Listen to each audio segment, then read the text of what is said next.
Okay, when you arrive at the market, you're going to find the market setup dropped off.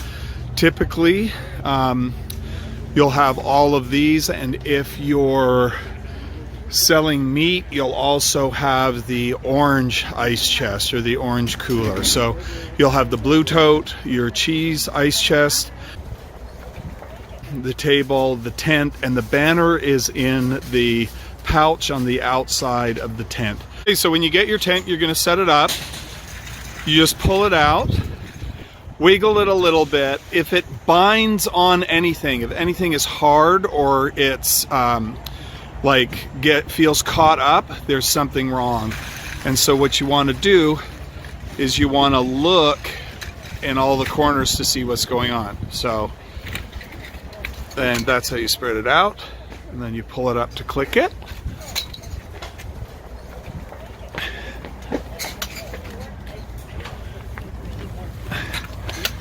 There you go. And then you pull that up. You can put it on the third or the fourth hole depending on how high you want it.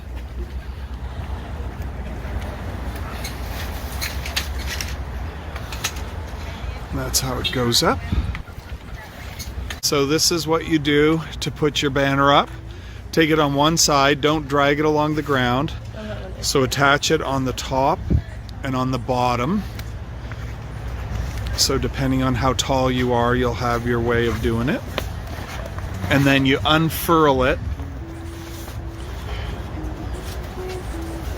You unfurl it so you don't drag it along the ground at all, so like this. And then obviously when it's time to take it down, you do the same thing in reverse.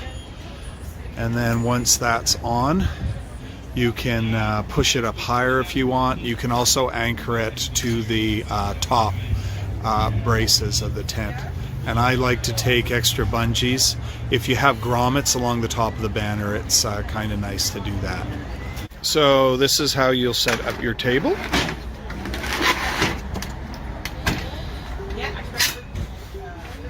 And then there's a little silver ring that goes down and that locks it. And then you can set it up.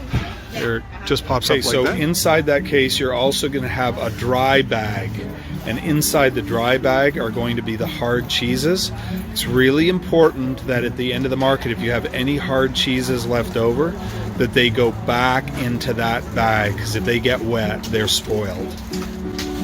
And the other thing you'll want to do is you'll want to organize your cheeses inside your cheese case.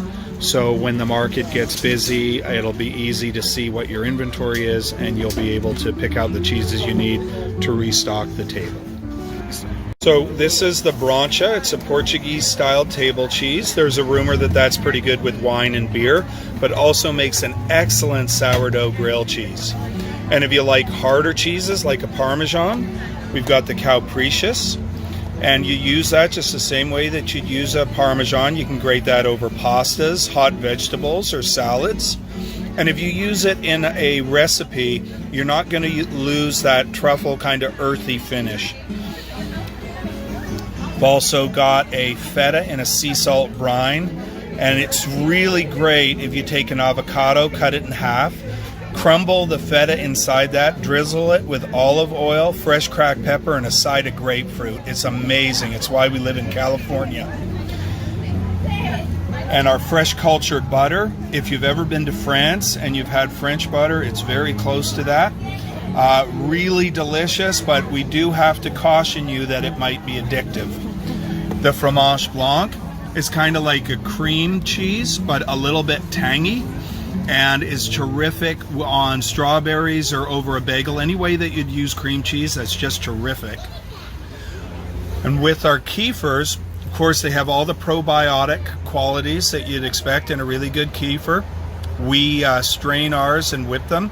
They come in a number of different flavors, but they're excellent just on their own to eat them like you would a yogurt. Or you can use a couple of dollops in granola and you get an excellent granola parfait.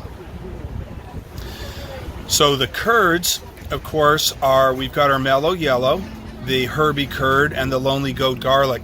Mellow Yellow makes a great snack, but it also melts out like a little bit like a mozzarella. You can throw a handful of those in pasta if you just want the plain cheese. The Herbie curd is great if you chop it up and put it inside hamburger meat. You make hamburger patties with that, and that's called cowboy burger. The other thing that's going to mushroom caps under the grill, and you get a really gooey, cheesy hors d'oeuvre.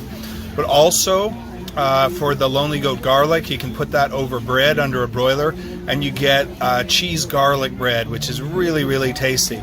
The other thing you can do with the curds is you can take a zucchini, cut it in half, hollow out the seeds, put the curds in the center where you've made it like a boat, and add breadcrumbs, and you get an amazing sort of zucchini cheese appetizer.